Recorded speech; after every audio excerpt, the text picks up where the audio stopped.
What's going on? What's up? What's up? What's up to all my new subscribers? Give me a one. Give me a one so I can say welcome, welcome, welcome.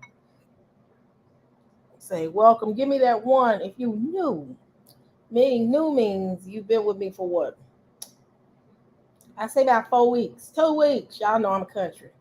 You've been with me 4 weeks. Timothy, you're not new. Stop it.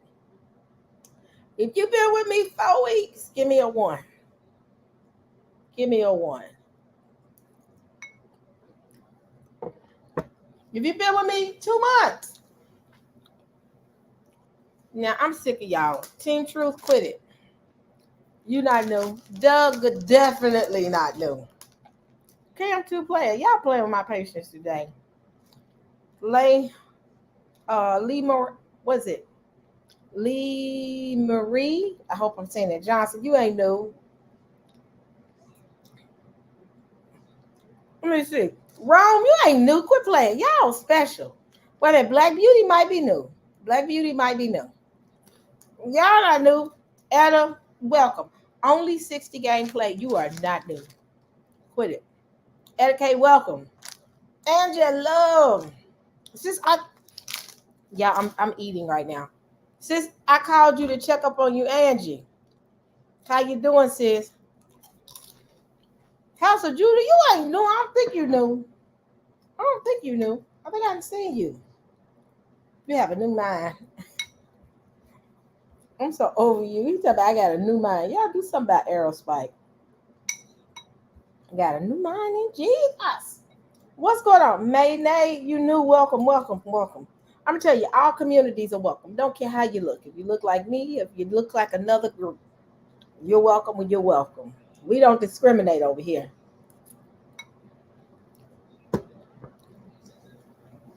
Y'all know well. Sis, you still y'all keep prayer, keep our sis in prayer. Angie, one of the ones that has been impacted by the hurricane.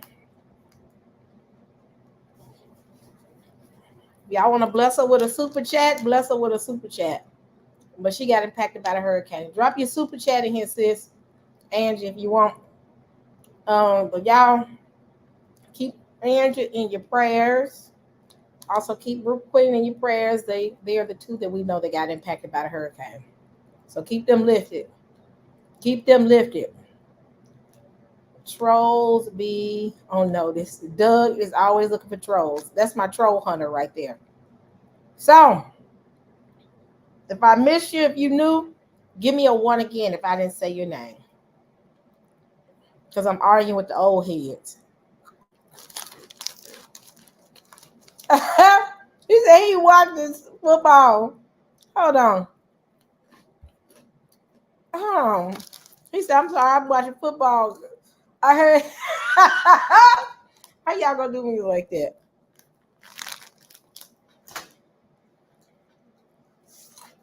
Y'all know what I did today. Y'all gonna laugh at me. I didn't remember this comedian, but I remember him now, I think. But I've been watching this comedian all day, and that's why I was running late. Because I was watching him and screaming laughing. Have y'all ever heard of Ali Sadiq? When I tell you Ali Sadiq and his prison stories, Wynn and Brown and Cece. Y'all, I have laughed so hard. I heard the one with the Mexican with the boots. Baby, I have laughed and screamed laughing. Ali Sadiq is hilarious. I tell you, Ali Sadiq. Yes, I love this one. He said he had a pen with a rusty knife, with a rusty nail. Mexican got boots. I laughed. He said they be in the prison yard. When I tell y'all, yeah, he clean. He don't do a lot of cussing. Then the funniest one for me, y'all, was the one when he first met Brown. And Brown came out of this cell and dipped his head under. He said, "What's up, little nigga?" He said, he looked at him. Y'all, I have screamed laughing at Ali Sadiq today. Y'all, if y'all ain't never watched Ali Sadiq, Ali Sadiq is a different type of funny right there. Oh my gosh, he is hilarious. Another one funny is when he talked about Brown and Wynn doing the muscle challenge. And he had to judge it. Man, rest in peace, John Amos. Yes. The father from Good Times, y'all. He checked up on out of here. Like my friends say, he done folded his tent. You know I'm country. Yes, the bodybuilder competition. Y'all, if y'all have never watched Ali Sadiq, go on YouTube and check this brother out. He is hilarious.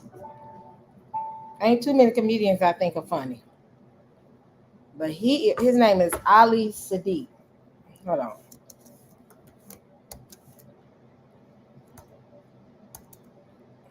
This is how you spell it. Ali Sadiq is funny. Angie, you gonna laugh at him. Watch him, sis. He gonna make you laugh. Watch the one when he talking about his prison stories, because he was in prison in his young age for, being a street hustler. And he tells his stories about his life in prison, his little time in prison. Peace to you. Oh, hello, Anonymous Hebrew. What's going on? Y'all, I have laughed. So, y'all, we got to talk. What's funny is how the news is spinning yesterday's event. Do anybody here watch Scott Ritter?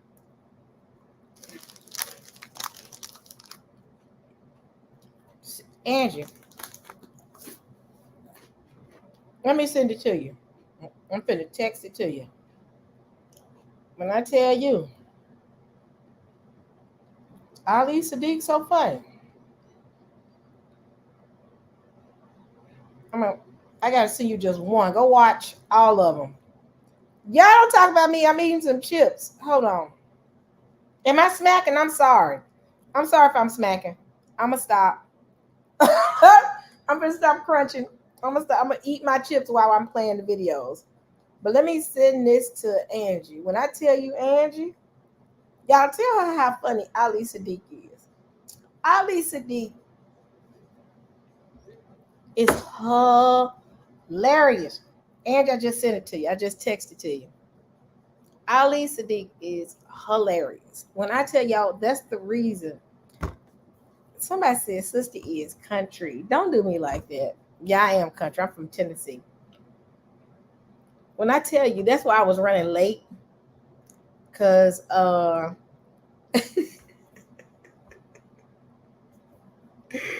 y'all coming for me. I'm sorry. I'm finna stop crunching. I know Sheila gonna get me, but I got the, how can I say it? Some women at a certain time of, the season, they crave salt. I'm craving salt. So, y'all. But yeah, watch it, Angie. He was hilarious. You're going to laugh at every single video that this man dropped. And you're going to laugh hard. First, find the one that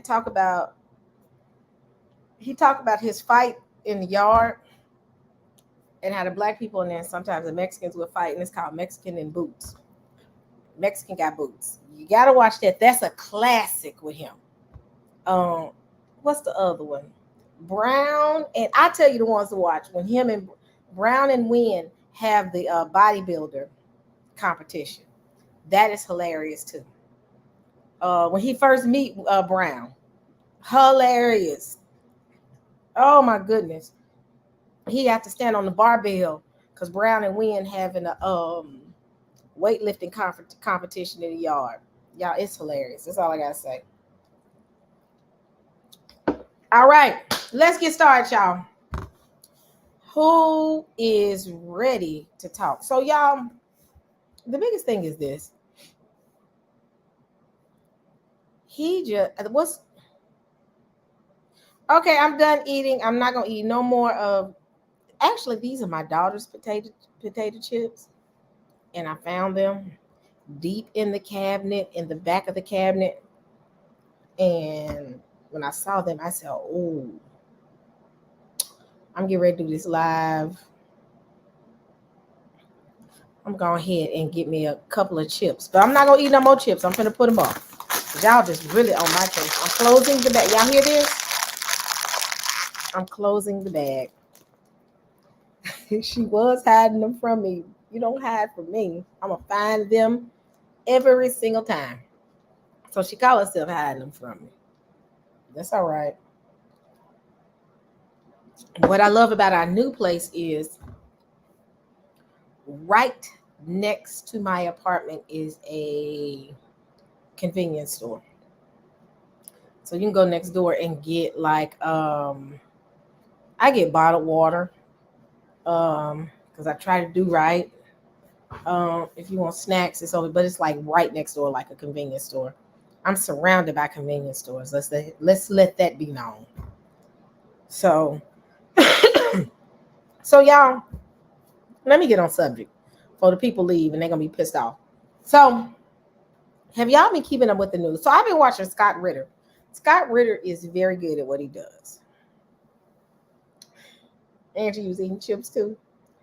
Y'all know when y'all, yes, the local, I don't want to call it bodegas because it's Arabs that kind of run it. So I don't, yeah. So hold on, let me blow my nose.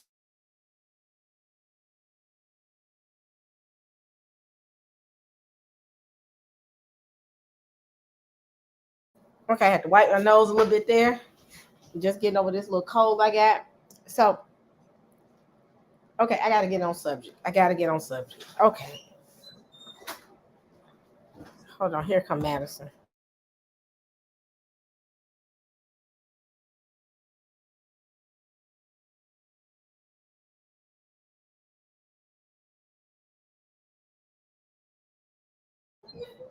Okay.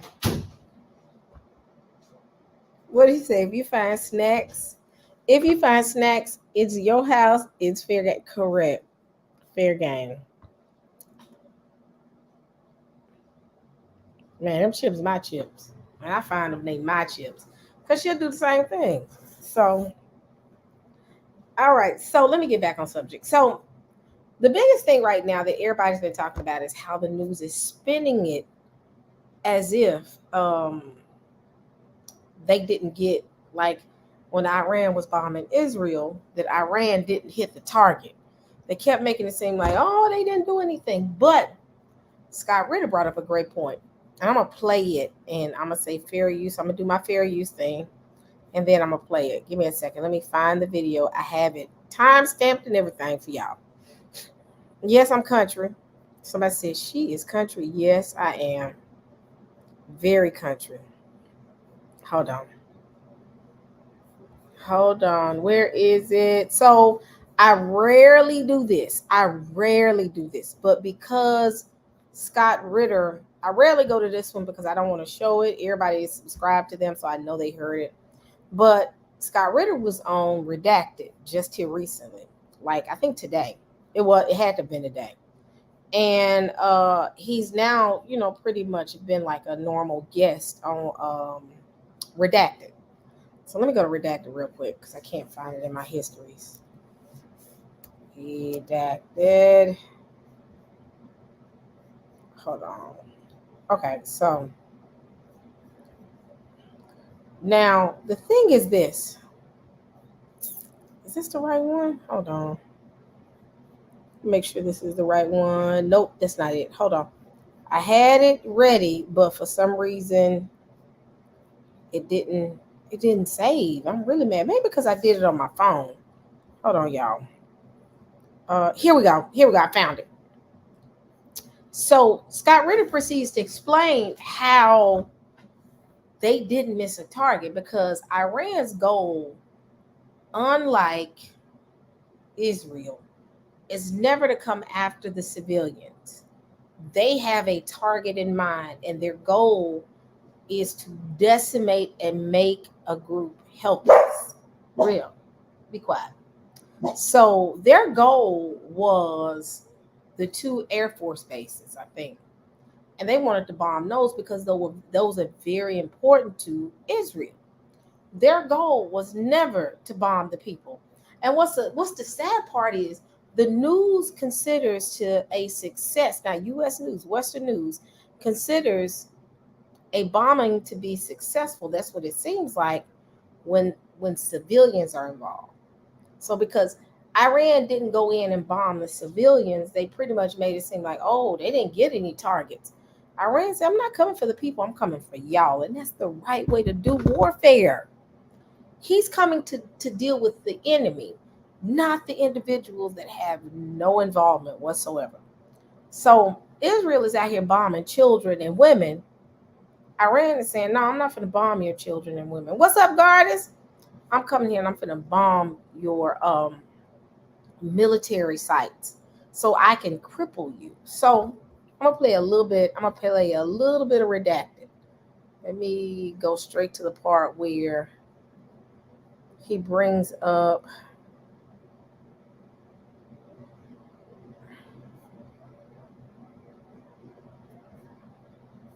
Maybe this isn't the right video. Hold on. Let me see. Maybe it's on my phone. For some reason, make sure I got the right video and then we can start. Let me stop watching Ali Sadiq.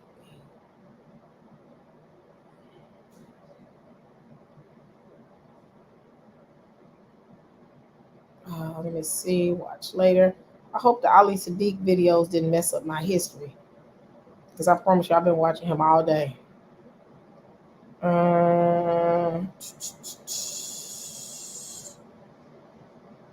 Is this the right one? No, that's not the right one.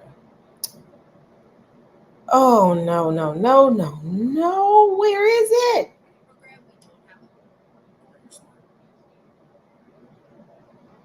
Okay, this is what it is. Okay, I found the right video.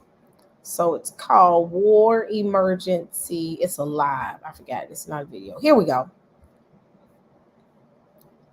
I'm going to play a little bit of it. Let me do my little hold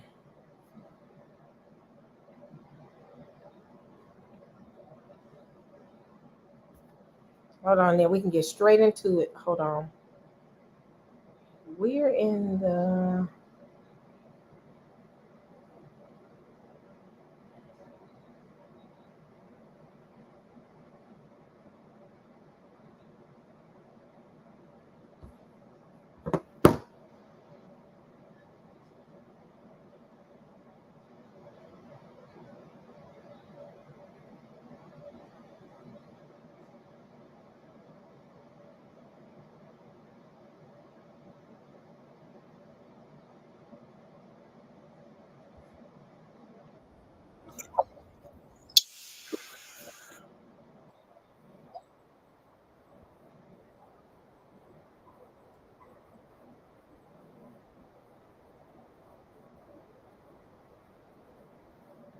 Okay, so he must have cut his video. I'm gonna go to the video. Hold on one second. I hope I can find the right one because I saved the little spot I was at, but it seems like he's cut his video by a couple of seconds. So let me see. Hold on, y'all. Bear with me.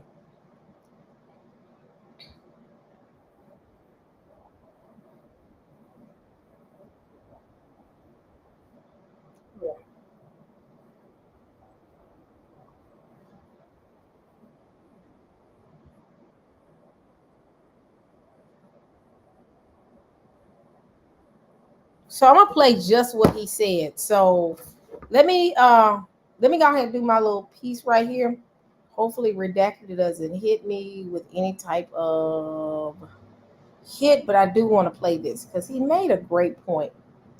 Scott Ritter, what I hate is when I looked at the video, it was like an hour and 38 minutes. They cut like 15 minutes off, so my little timestamp is so off right now. So let me read this real quick. It says, copyright disclaimer under Section 107 of the Copyright Act of 1976. Allowance is made for fair use for purposes such as criticism, comment, new reporting, teaching, scholarship, education, and research. Use is a use permitted by copyright statute that might otherwise be infringing. So fair use, and this is used for educational purposes only. Fair use, and this is used for educational purposes only. So I'm gonna play a little bit of Redacted, just a smidge. I don't really like playing his stuff, so I'd rather for people to go and look at it. But fair use, fair use. Would weigh in on that and say no. Look, the Iranians, again, by choosing the weapon system they chose, I think they defined the target deck for the United States and for Israel. I think that the bombing of a missile production facility, maybe one near Tehran, so the explosions could be seen in Tehran, sending a signal, would be sufficient. It's something that Iran could easily recover from. It doesn't cause permanent damage, but it's something that Israel could say, see, look what we can do. And that might be something to see that there were pinpoint attacks on hangars, on any air defense. Here we go, right here. You don't have to be a rocket scientist to understand at all. Heard to spending hours looking at the videos. Verify through your sources. Well, again, my sources are very limited. So this is what I wanted everybody to hear, and then that's it.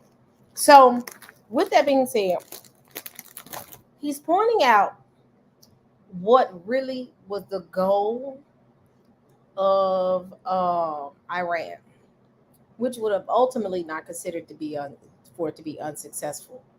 But we're gonna listen to a few minutes of this, and then we're gonna go into a couple other things. To some phone calls with people in Iran, and to spending hours looking at the videos.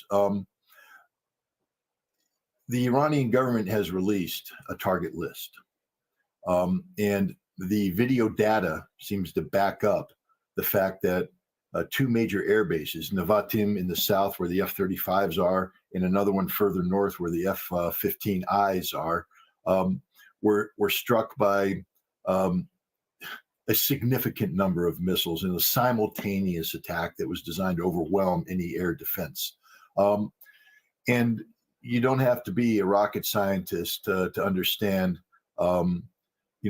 the reality of what happened there. You don't have that many missiles hit at the same time with that destructive capacity without inflicting serious harm on the facility. And I do want to remind people, in case you're wondering about the accuracy of these systems, Iran fired a dozen missiles against the Al-Assad air base back in 2020 after the assassination of Qasem Soleimani. And they hit pinpoint precision every bunker they were aiming at on that base. This is the accuracy of the system. So I think once we get satellite imagery, if we get at satellite imagery, you're going to see that there were pinpoint attacks on hangars, on support facilities, etc. But again, because Israel had at least 2 hours to prepare for this, and there are things that can be done when you look at where the missiles are being launched from. You can do predictive analysis of the arc, the range arcs, etc. The Israelis had a good idea what targets were vulnerable for attack. And I believe they took the appropriate measures to eliminate casualties. And this was Iran's goal and objective. There were a couple places, I believe, some of the radar facilities and some of the Arrow 2 and Arrow 3 missile defense facilities were hit without warning, meaning there were no sirens that came into play because they used advanced systems, maybe the Fatah 2, that came in and struck these facilities without warning, destroying them. Israel won't admit this. There may have been casualties there. We don't know. But on the air bases, I would be surprised if there were any casualties in terms of manpower losses, because there was no reason for there to be. You had plenty of time to get people out into the bunkers. Israel wasn't looking to inflict a human cost. Iran wasn't looking to inflict a human cost on Israel, unlike the Israelis, which killed over 1,000 Lebanese civilians in their collective punishment of Beirut for Hezbollah's actions. Iran wasn't seeking civilian casualties. They were seeking to prove the point. We can hit you anytime, any place, with as much destructive power as we want. You can't stop us.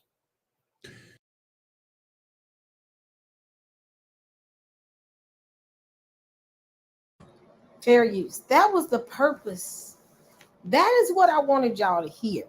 Because you remember yesterday when I was just showing the videos. And I kind of figured that's what they were doing. But, I've never been in the military, so I don't know. But it seemed like they was hitting one target. You notice that when Iran was bombing the place, they never really went. They never really went into the inner parts of the city. They stayed in one location. And from what Scott Ritter is saying, which makes sense, their goal is not to come for the civilians. It was come to prove a point that we're going to destroy your bunkers. We're going to destroy your hangars. I want to let you know that I'm nothing to play with. And when I saw that, I said, yeah, that was a warning shot. Iran said, I'm not going to play with y'all. So let me go ahead and warn you. Right now, today, at this point, stand down, Israel. But as you go further into that video, I think it was with Redacted, that the U.S. is torn right now because they're in the middle of an election. We're in an economic situation in this country. Not to mention, we just had a horrible hurricane to go through the South. They're scared to do anything because if Israel goes and retaliates against Israel, if Israel goes and retaliates against Iran, they have to get financial funding from the U.S. And U.S. citizens are looking and says, Kamala and Biden, I wish y'all would give Israel that money right now. Well, right now, your own tax-paying citizens are suffering right now because of a tornado. Look at y'all. Look at how God works. He says, I'm going to drop a tornado down here for y'all to deal with. Now, pick what y'all going to do. Pick your poison. To expose them for who they are. Because guess what? The U.S. is bloodthirsty right now. They're still gonna possibly help Israel. And guess what? Kamala does not want to take a hit on her campaign. That's another factor. Kamala, wait a minute. If we do this, I'm a part of this presidential cabinet. So I'm in agreement with what Biden does. It's not like she's outside of it, where she's not even in the cabinet. She's not even a part of the presidential cabinet, where if they go do it, she can just say that's just them. She's a part of it. So if she does that right before the election, the Republicans going to run with it and say, so y'all went and funded a war. Y'all are funding Israel. Y'all already funding Ukraine. But U.S. citizens are suffering right now. Asheville, all over the U.S. because of a hurricane. Do you know how bad that would look for her? So literally the US is telling Israel, stand down right now. At least let us get through the election. But if we know, oh, BB ain't gonna stand down. BB don't care nothing about our election. BB wants the Middle East to himself. Another form of colonization. This is no different than the U.S. taking half of the U.S. away from the Indians and the other half from the Mexicans, what we consider to be Mexicans. They are bloodthirsty. They love to take land. So BB is not going to stand down, and I think that's their biggest concern, that BB goes out there and guess what? Starts targeting Iran and bombing in Iran, because Iran says if you do it, we coming back. So it's not like Israel can go in there and just bomb and then Iran say, okay, I'm good, I'm done, I'm not playing no more. Iran gonna say, okay, I got some more firepower for you. And before you know it, it's an all-out war. So it's just, ain't he amazing? He orchestrated this just right in the middle of an election, right after we had a catastrophic event where half of the South is in darkness right now and need assistance from the government because of a hurricane. While we are in the midst of an economic crisis within the U.S. But if you know old BB is not going to stand down. So for some reason, if I save something on my phone, it's not going to show up on my laptop. Hold on. Let me see. I got another video. Y'all, this is so very interesting. And when I was listening to it today, I see it, man. They in a catch right now. They are definitely in a catch right now. And they don't know what to do. They really don't know what to do or how to deal with this. Oh, there's my videos. Okay, here we go.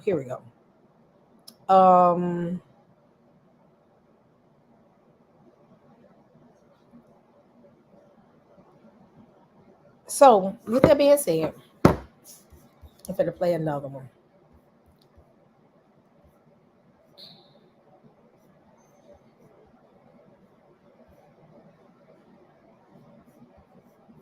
Where is my playlist? Oh, jeez. Hi, everyone. Mark Barton here.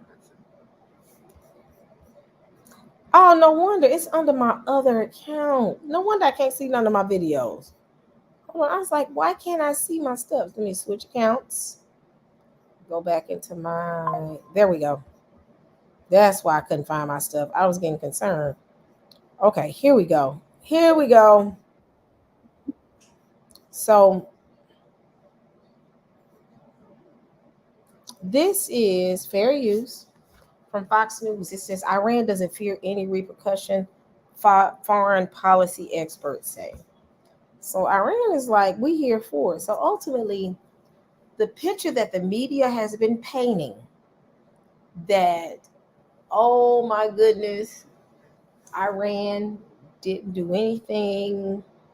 Iran didn't, all of its targets, they missed. And that's a lie, because it was recorded and the world saw the truth. Let me tell you how God is working. They can no longer lie to us because we can see it. You're telling us that Iran didn't hit Israel, but we're all watching it and saying, well, where are all these bombs landing? Y'all remember we saw that yesterday? We was like, wait a minute, how are they not hitting when we sitting here, we're watching bombs hit the ground? Come on now. Who do you think is stupid?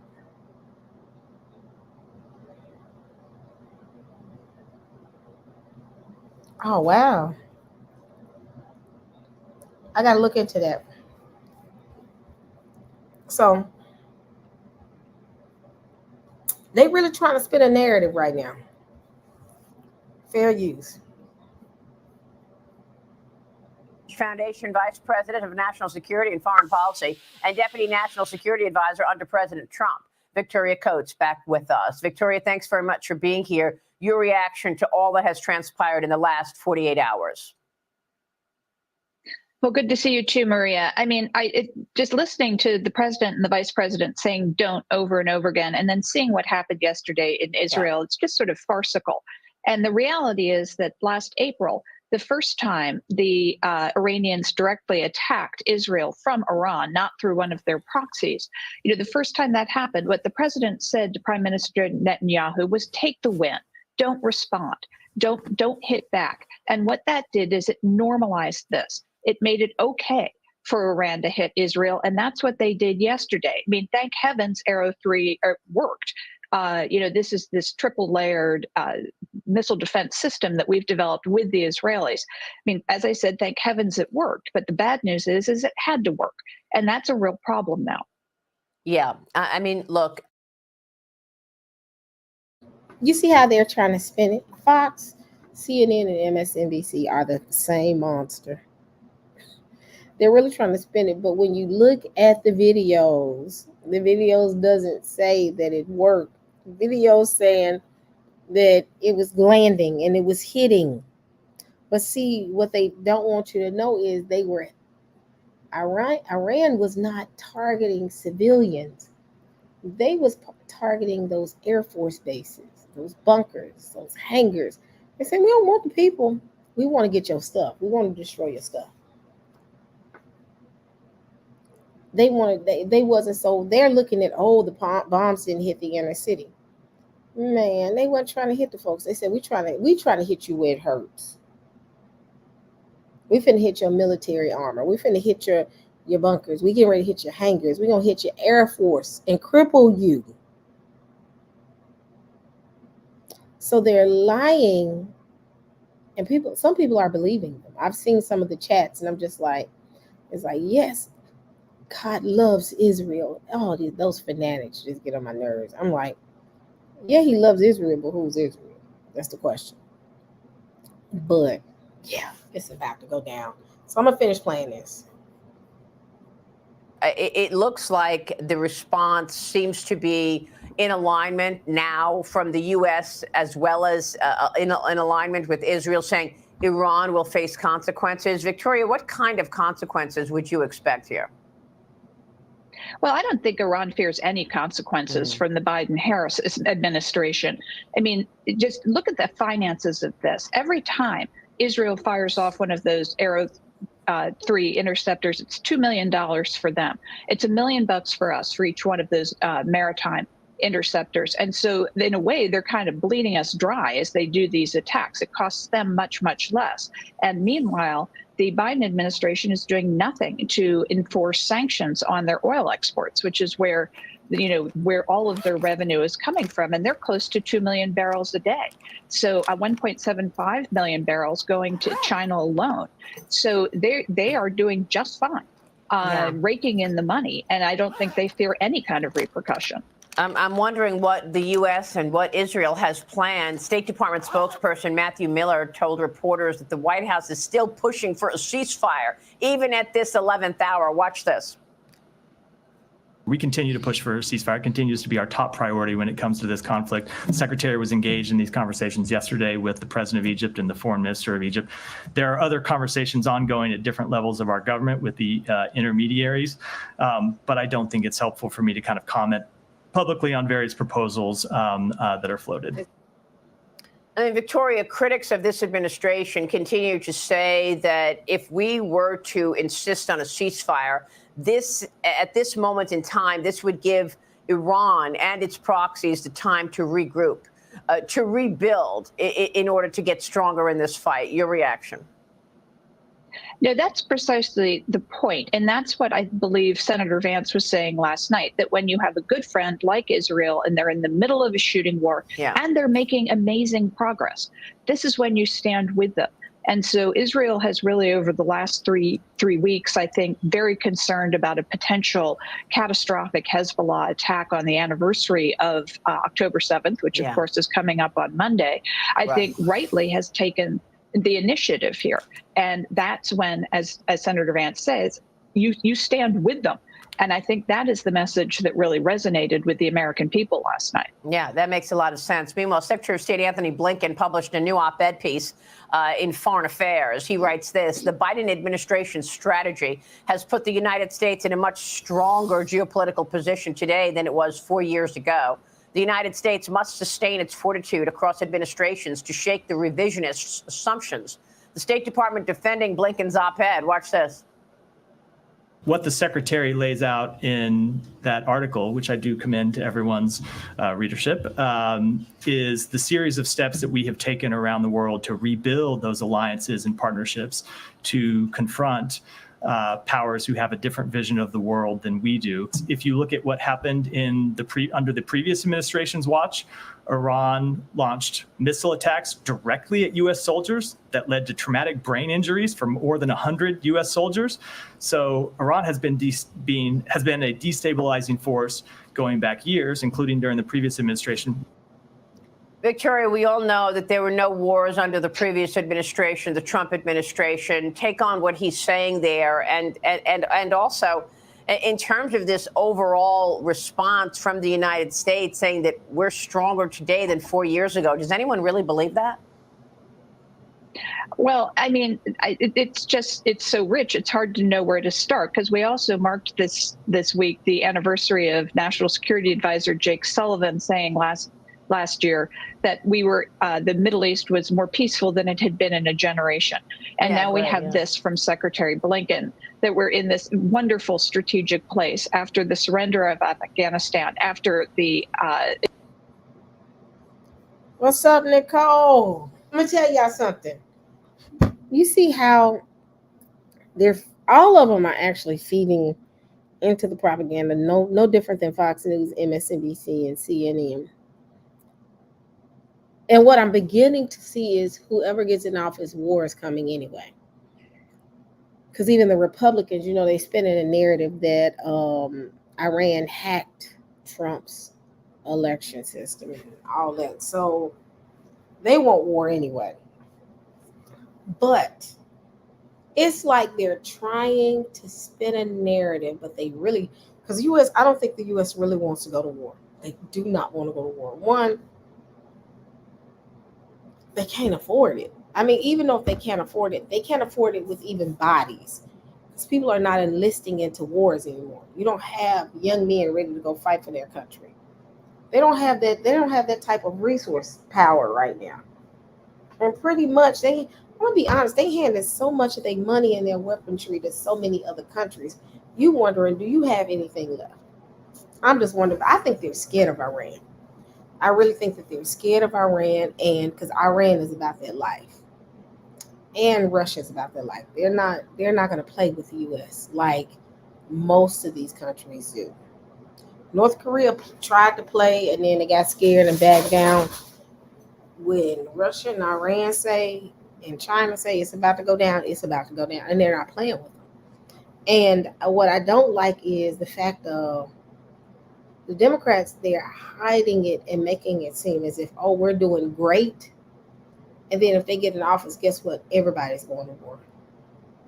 We're going to war. And it's obvious. And it's obvious. I'm going to finish. How much longer do I have on here? Only for a few more minutes. I'm going to show y'all something else.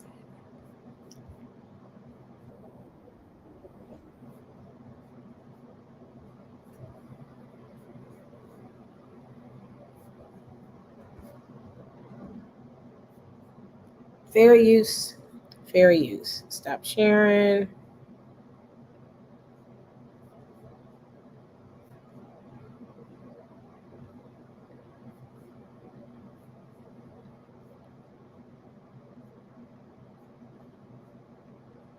Harris and Trump. Now listen to Harris and Trump's comments, to the two of them, on Iran's attack on Israel. Roll it. Iran is not only a threat to Israel, Iran is also a threat to American personnel in the region, American interests, and innocent civilians across the region who suffer at the hands of Iran-based and backed terrorist proxies. We will never hesitate to take whatever action is necessary to defend U.S. forces and interest. I've been talking about World War III for a long time. They are very close to global catastrophe. We have a non-existent president and a non-existent vice president who should be in charge, but nobody knows what's going on. Well, Florida Congressman Mike Waltz joins me now. Sir, do you think we're close to World War III? Well, Stu, we've got the largest war in Europe since World War II and nuclear saber rattling going on, number one. And then now, number two, imagine if one of those 200 ballistic missiles that Iran just fired on Israel had a nuclear warhead on it. That is just hard to wrap your mind around, but a very serious prospect if we don't get a change in leadership in the White House. And what President Trump knew was that, number one, we could have prevented this, but number two, he dried up Iran's cash. And no matter how successful Israel is in Lebanon and Gaza against the Houthis, Iran doesn't want peace. And as long as it's flush with cash, it will pour resources and arms back into its proxies and help them rebuild. And what Trump knew was it's actually Chinese cash that's buying Iran's oil. The House of Representatives passed sanctions on Chinese buyers of Iran's oil, and Schumer has been sitting on it for almost a year. It's disgraceful. Congressman, yesterday, Secretary of State Blinken released a new op-ed. He claims that we, America, are in a much stronger geopolitical position under the Biden-Harris administration. Is that how you see it, Congressman? Stu, I'll point you to my Twitter X feed where I said he's delusional. He truly is delusional. And a year ago, remember, National Security Advisor Jake Sullivan said that the Middle East is the most peaceful he's seen in his lifetime. And then October 7th happened. So this is a world as they wish it to be. I think Blinken, Biden, Sullivan, Harris wake up in the morning thinking of what new concession, how they can appease Iran just a little bit better. Like I've said, they're the kids on the schoolyard that just keep bringing the bully more lunch money, hoping he'll be nice. And we've seen the results of it. The world is on fire. A quick question about the port strike. Will the strike affect the delivery of supplies to hard-hit districts after Hurricane Helene? Well, it's inevitably going to affect it, Stu. I mean, just case in point, Florida, third largest economy in the country. Just the port of Tampa is responsible for half of all of Florida's fuel and petroleum that we need to run as a state. This is a serious crisis brewing. 38 container ships already waiting offshore. And where is Mayor Pete? Once again, asleep at the switch. He should have gotten ahead of this and driven a deal. President Trump would have driven a deal, guaranteed. Yep, I guess so. Congressman Mike Waltz, thank you very much for joining us on an important day. We appreciate it, sir. We'll see you again soon. Thank you. My husband had no idea how. Hey, Sheila.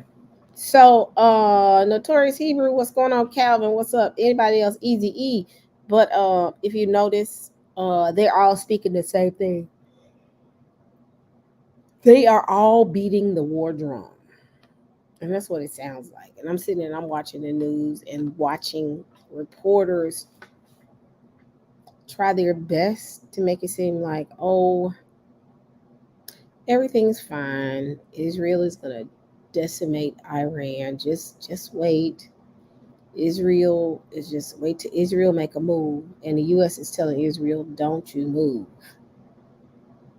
Because, again, Iran has already warned them, if you come at us, we coming for you. Iran's pretty much said, we proved our point. Iran said that we proved our point, so Israel stand down. Do y'all think Israel is finna stand down? That's a question I want to see what y'all responses are.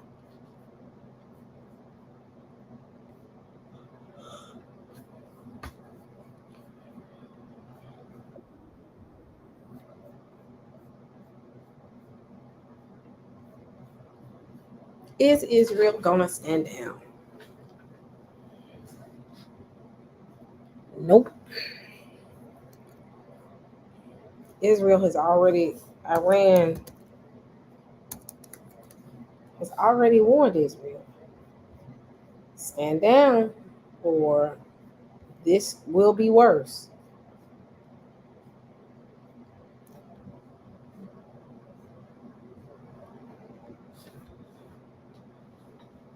That's crazy.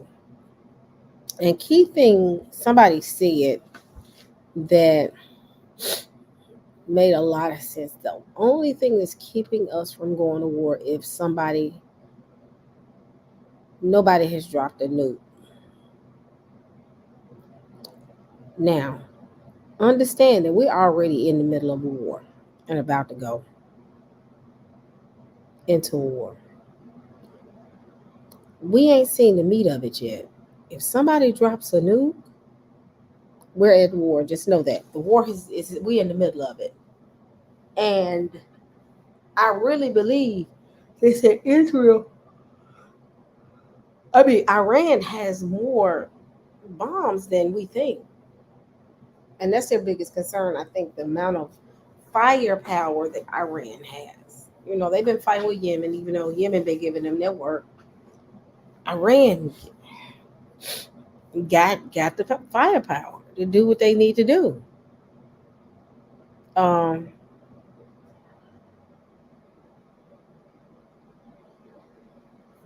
show this.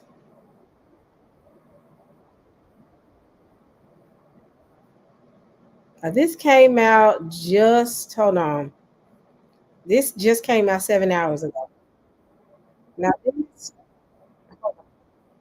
it said Israel and Iran warn each other against attack on the UNSC.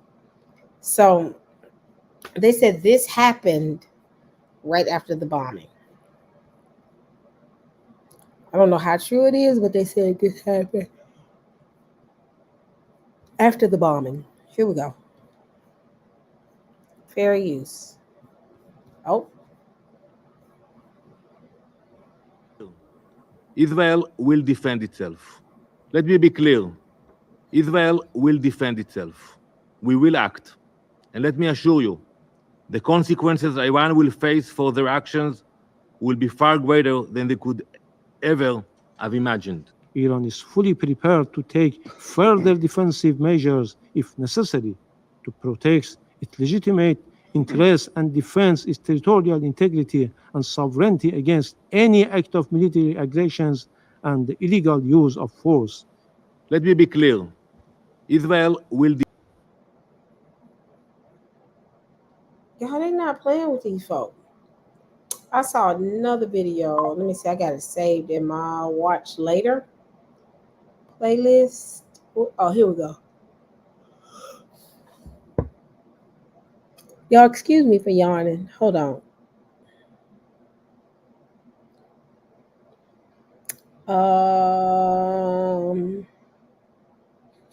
Ultimately, I saw a report where they said that Iran said their next steps, they're going to hit them borders. They're not playing with them. Hold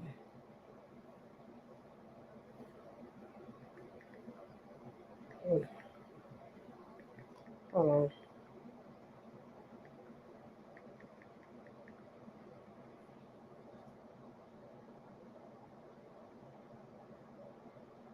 Hold on.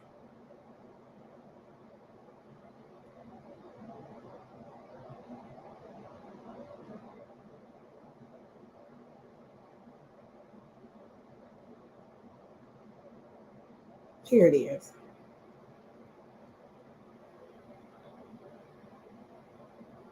How long is this? This is too long. Hold on.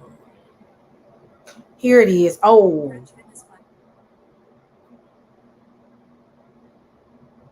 Here we go. Here we go again. Y'all remember that song? Here we go. Here we go again. This is what they saying. Hold on. I found it. Oh, man.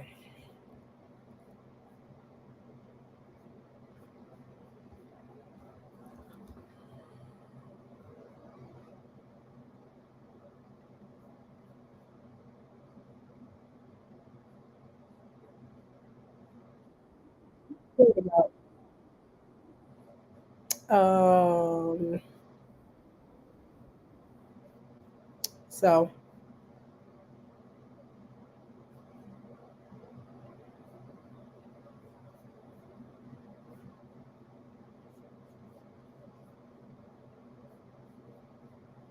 fair use.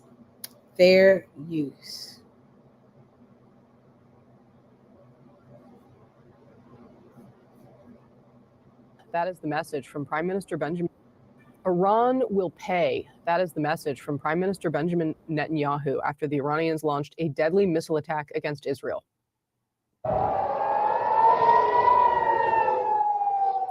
The IDF says about 180 missiles were fired at Israel, many of them intercepted. But a few got through, killing at least one person and injuring several others.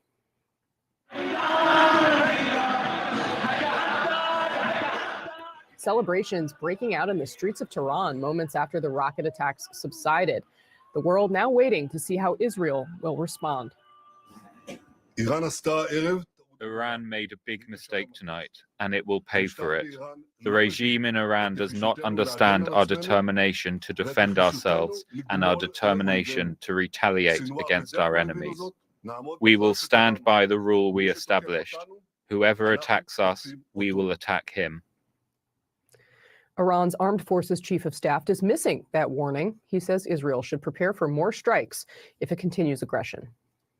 If the Zionist regime that has gone crazy is not controlled by America and Europe and wants to continue these crimes or wants to do anything against our sovereignty and territorial integrity, tonight's operation will be repeated several times stronger and all their infrastructure will be targeted.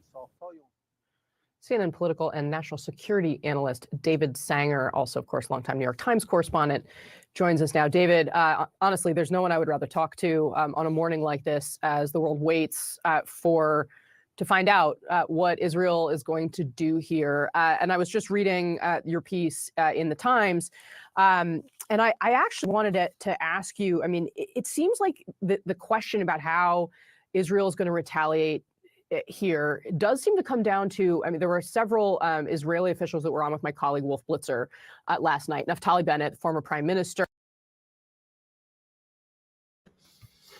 When I tell you,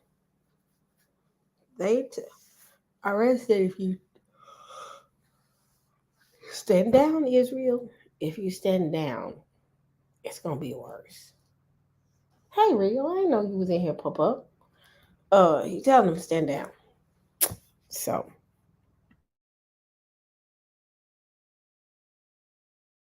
Michael Oren, the former Israeli ambassador to Washington, and they both had pretty hawkish things to say about Israel seizing this moment to take on and attack, frankly, the Iranian nuclear facilities. And you write in your piece that that is something that Benjamin Netanyahu, the prime minister, has been looking for an opening to potentially do for many years. Do you think that is on the table here? And what does that mean in terms of escalation? Well, I think it's on the table, Casey. I'm not sure they're going to go that far, and certainly the Biden administration is urging them not to. But let's just step back for a moment. The wider war that we spent the past year trying to avoid, it's here. It's upon us, right? I mean, what it meant was don't spread the Gaza war, the war against Hamas, elsewhere. And now, of course, we have seen Israel go after Hezbollah, kill its leader. We've seen Israeli attacks and our Houthi attack on Israel and an Israeli counterattack. And now we have seen for the second time in 6 months, Iran sending missiles directly at Israel. They had not really done that since the 1979 Iranian Revolution. So on all fronts, we're there. And then the question is, does Prime Minister Netanyahu choose this moment to escalate further and take out what's the true long-term threat to Israel, which of course is the nuclear program? Or does he say, this is going to get us on a cycle we can't stop? And that's the administration's view. And frankly, that's the decision I think we'll know about in the next 24 to 48 hours. Really interesting. And David, you write this. You note, of course, that American officials believe they can persuade Mr. Netanyahu to make his point without setting off a full-blown war. But they concede, you write, that the Israeli prime minister may see the next 5 weeks until the American presidential election as a right moment to try to set that program back by years. After all, former President Donald J. Trump would not complain about a major attack on Iran's military infrastructure, and Democrats cannot afford to be accused of restraining Israel after Tuesday's missile attack. Can you explain a little bit more about how this interacts with the presidential campaign? Sure. You know, in the past dynamic, whenever Netanyahu has threatened to strike the Iranian program, and 2 or 3 times he's come very close to doing that over the past decade or so, and always held back, the U.S. has always urged caution. They said there are diplomatic options here. The cost of striking could include nuclear pollution around Iran. It's a really bad precedent to set. Let's find some other ways to restrain a program, especially since the Iranians don't seem to be right on top of building a weapon. But now, who's going to go say that? Certainly not Donald Trump, who pulled out of the Iranian nuclear accord and has threatened the Iranians at various moments, and who the Iranians have sent out people to try to assassinate him and broken into his campaign. So no love lost there. And I think for Vice President Harris, it's a really tricky time. If she said after a missile attack like this, really the Israelis should pare back on this, you can imagine how the Republicans would leap on her. So he probably thinks he's got a few weeks pass until the election. All right, let's go live to Riyadh, Saudi Arabia, where we find former U.S. Defense Secretary Mark Esper. Mr. Secretary, very grateful to have you on this critical morning as we all wait to see how Israel is going to respond to this. Can you give me a sense of what your view is about the best way for them to move forward? Because we've seen some rhetoric from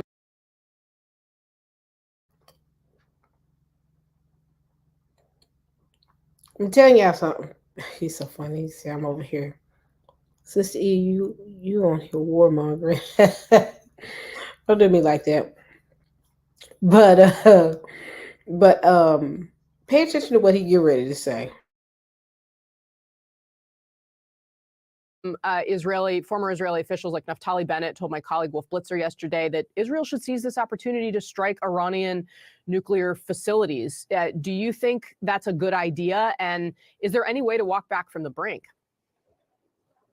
Well, clearly yesterday's strike by Iran was significant, but also feckless. They shot over 180 missiles, and none of them hit their mark in terms of killing anybody, thank goodness, or causing a lot of damage. And so it was a very significant attack, once again proven feckless. The issue now, of course, is what does Israel do in response? And I feel that they will respond.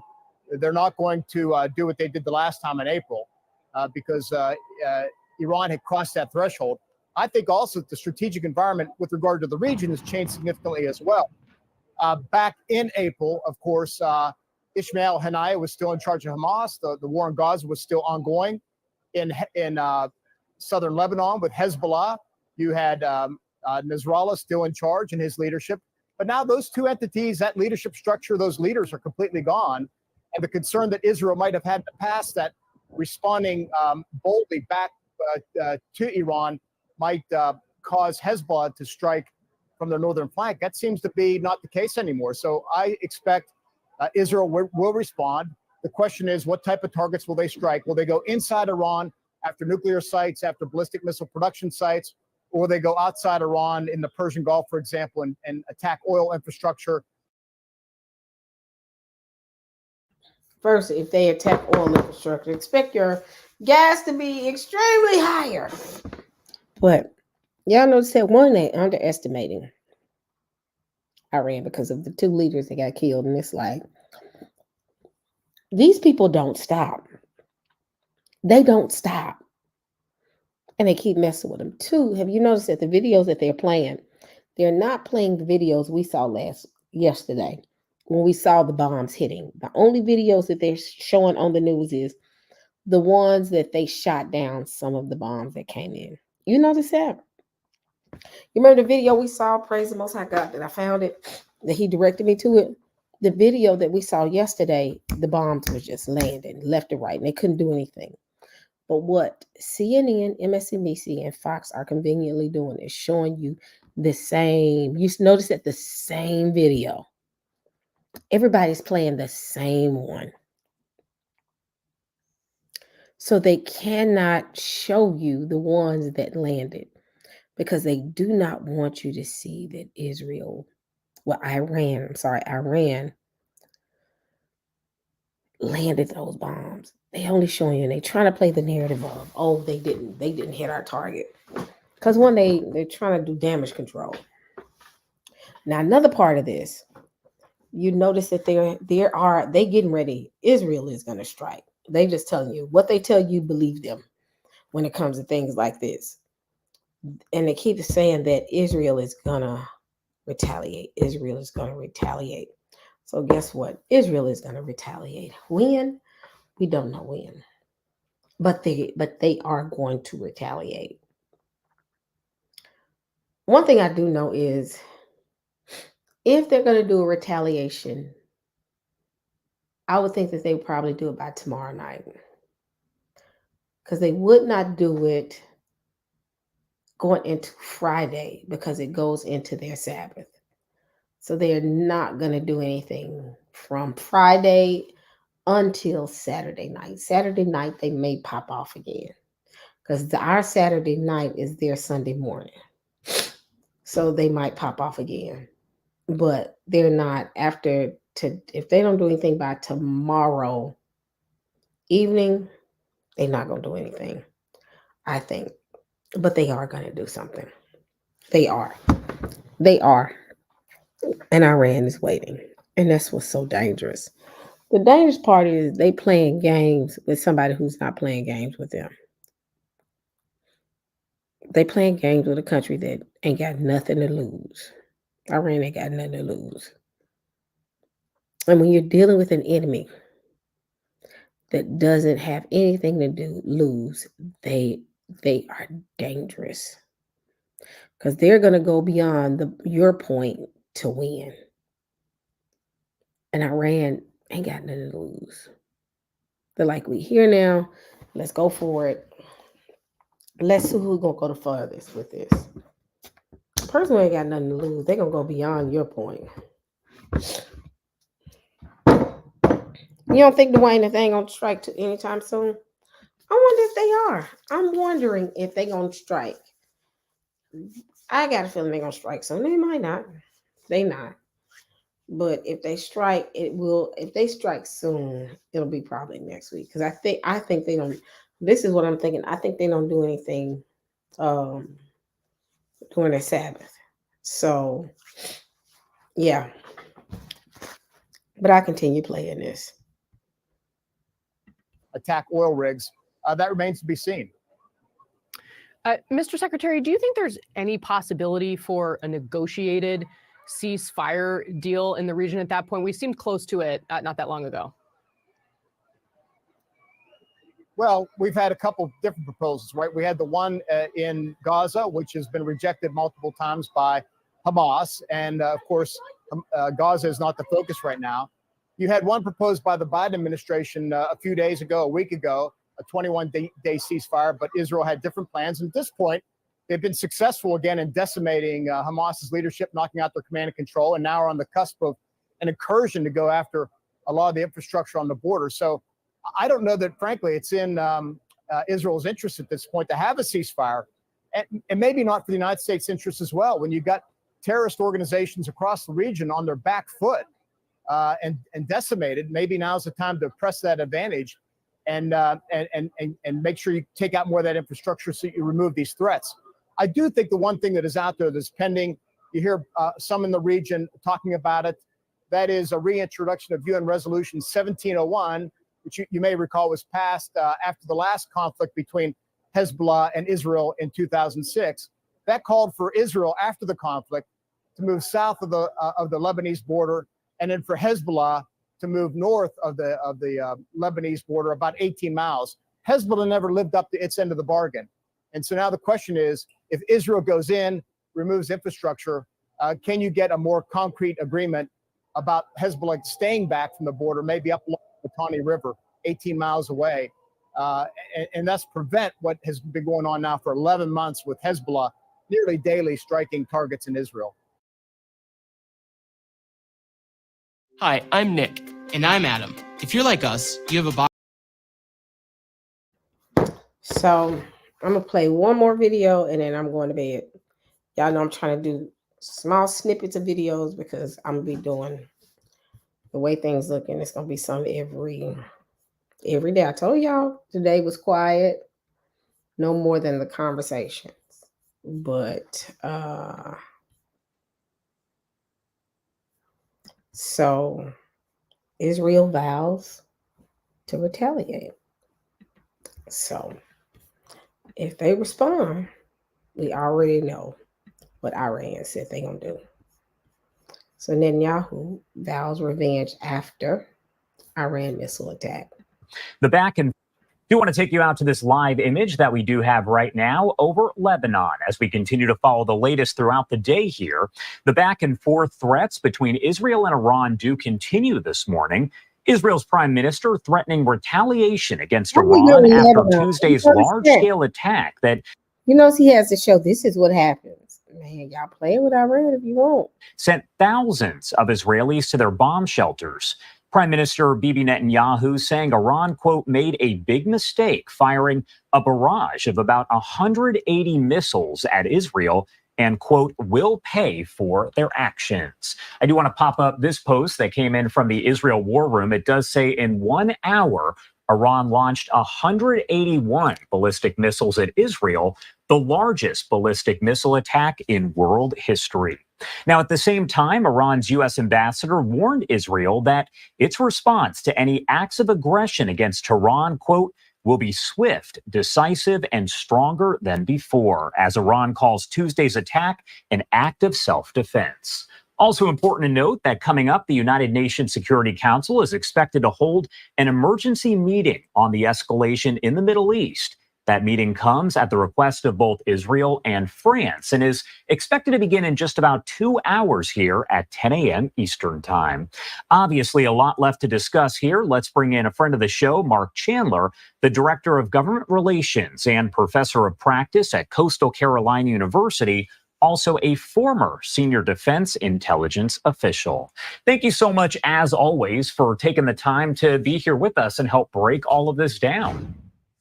Good morning, Josh, and you're welcome for being here. Hopefully we can create some understanding today. You always do. So first off, I do want to talk to you about the attack overall by Iran on Israel yesterday. Again, we're talking 181 ballistic missiles.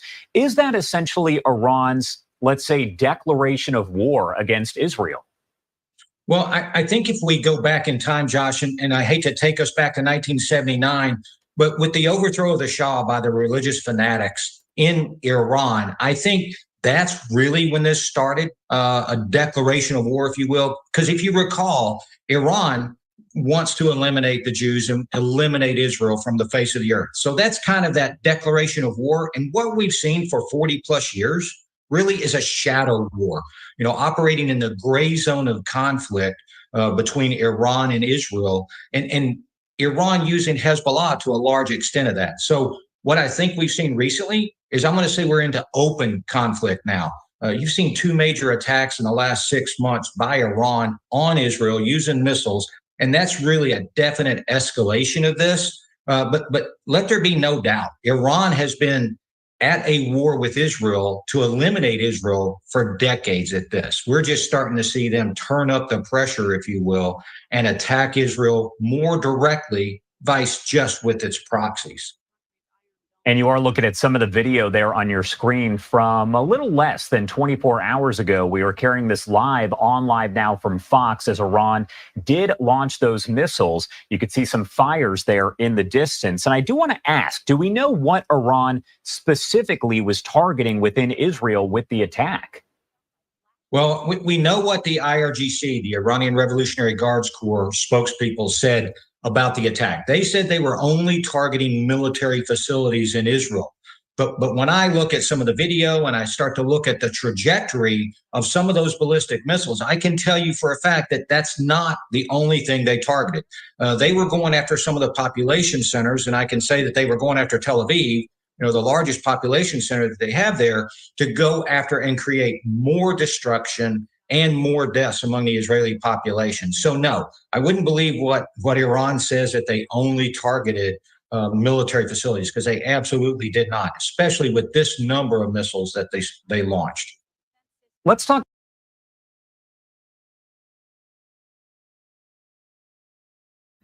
Straight line. So, brace yourself, saints. I'm getting ready to go to bed, but brace yourself. It's about to go down. It's definitely about to go down. And if any of these sanctimonious Christians hop on there and say, oh, she's trying to put everybody in fear. No, I'm trying to make them aware. It's about to go down. And if you don't see it, you blind. You blind by white Jesus. If you don't see that, it's coming. That's to the Christians in the back. They love to say, we like to fearmonger them. No, there's no fearmongering here. So there's no fearmongering here. I will see y'all this week, because they gonna give me what I want. They gonna give me more content, because they gonna do something else. I'm going to bed, and I wouldn't be shocked if I wake up in the morning and say all hell is broken loose. Every day. Is it me? Or are y'all waking up like, okay, another day, all hell hasn't broken loose? Am I the only person that wake up like that? I don't care nobody thinks I'm crazy because I'm thinking like that, but am I the only person? Or have y'all been like that?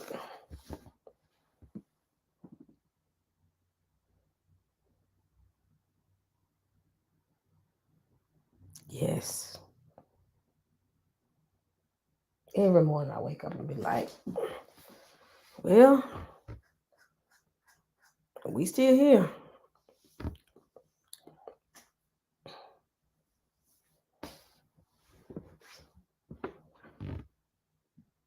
Yep, definitely feel different these days. I ain't worried though, so I'm going to bed. I've enjoyed this wonderful conversation with the family. I will see y'all. I'll definitely see y'all on, I know for this week is out, because I'm telling you, these folks is finna tell Dwayne Johnson. He talking about, yeah, it's just you.